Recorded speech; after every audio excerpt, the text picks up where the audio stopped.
Hey everybody, it's Daryl with Motivation Through Recovery, and I'm asking the question today: how does relapse start? How does relapse start? Most people believe that relapse starts when you begin to use or have continual use. That's not when relapse starts. Relapse starts way before that. Let me give you an example. Let's say, for example, you're jumping on an airplane here in Minneapolis and you're flying out to Los Angeles, California. Flying in that plane, once it leaves the runway in Minneapolis and gets in the air, and then as it comes down onto the runway in Los Angeles for its final destination, that plane is off course 99% of the time. 99% of the time. But it makes it to its final destination. So how is that possible? How is it able to make it to its final destination? Well, of course, it's the pilot. The pilot is the one who course corrects that plane and puts it back in the right direction so it can get to its final destination. When it comes to your recovery, what are some of the things that try to get you off square or get you off your course to the final destination when it comes to your sobriety, to the success you're looking for? Well, it's the triggers. And we have triggers that have a tendency to try to get us off course so we don't make it to our sobriety destination. The first trigger we have are people. Who are some of the people in your life that you know you don't need in your life? That you know that when you hang out with them, all these crazy things begin to happen. You swear that you can only live with them. These are your people that's always looking out for you, but they're always the ones who are triggering you and getting you in trouble until you go and it costs you your life and it doesn't cost them. It's amazing how that works. So first one is, who are the people you're hanging out with? The second thing is you have to ask yourself is this: is that what are the things you are thinking? What are you thinking? When you have thoughts of using, what do you do about it? Do you let the thoughts run around in your head, run rampant to the point where they get overwhelming and they overtake you? Or are you stopping those thoughts? What are you doing?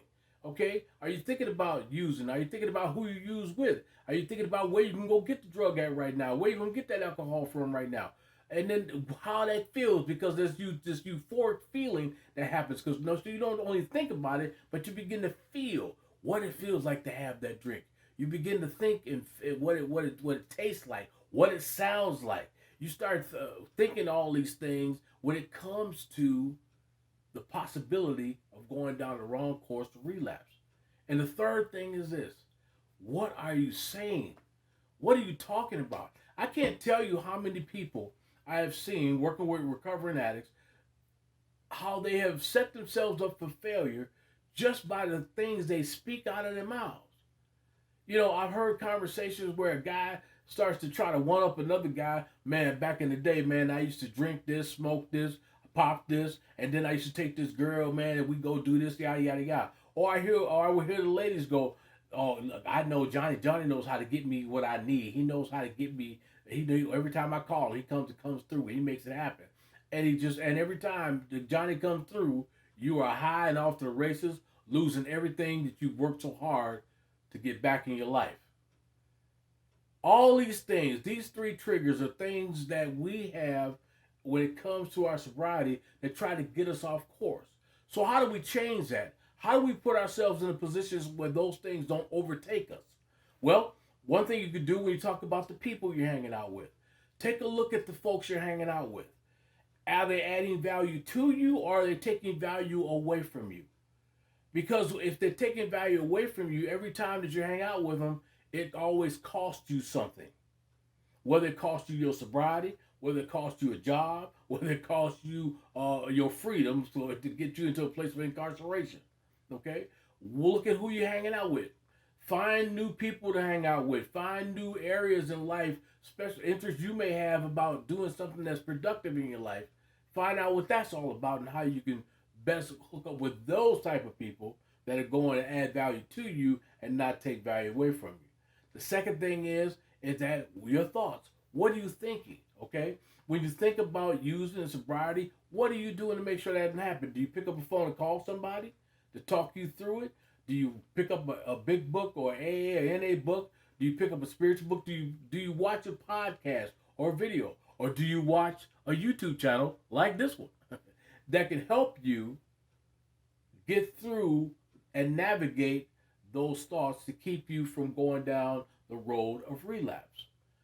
The third thing and the last thing is, what are you saying to yourself? I can't tell you the amount of men and women that I've coached over the years that I have seen them lose everything just because they start that, what I like to call that back in the day talk. Okay? They start talking about, oh, well, back in the day, I used to do this and I used to do that, and I could get this and I can get that. Somebody can hook me up with drugs. I wouldn't have to pay nothing. All I had to do was this, and this is all good. Or back in the day, I used to go after work and go buy an 8 ball, hook up with this girl, and we go do our thing. All these different things. You start one upping people, you start hanging around people talking about that kind of stuff. And before you know it, you are literally driving your thoughts and your actions to go down that road, to go down that course of relapse. And that's where you have to protect yourself. You got to guard your heart from the wrong people. You got to guard your mind from the wrong thoughts that come in and try to get you off course. You got to guard your words to keep you from reliving, nursing, and rehearsing old behavior that only makes you go and trigger out and go back and go use it again, and then you start all over again if you even get the opportunity to start over again. Listen, I can't express this enough. Ask yourself a question. What do I need to do to get myself on course? Drop a comment below and tell us about how you are taking your everyday and how you're keeping yourself on course. What are you doing to add value to your life? What are you doing in these three areas of life? People, places, and words. People, places, and words. Or people, thoughts, and words. Okay?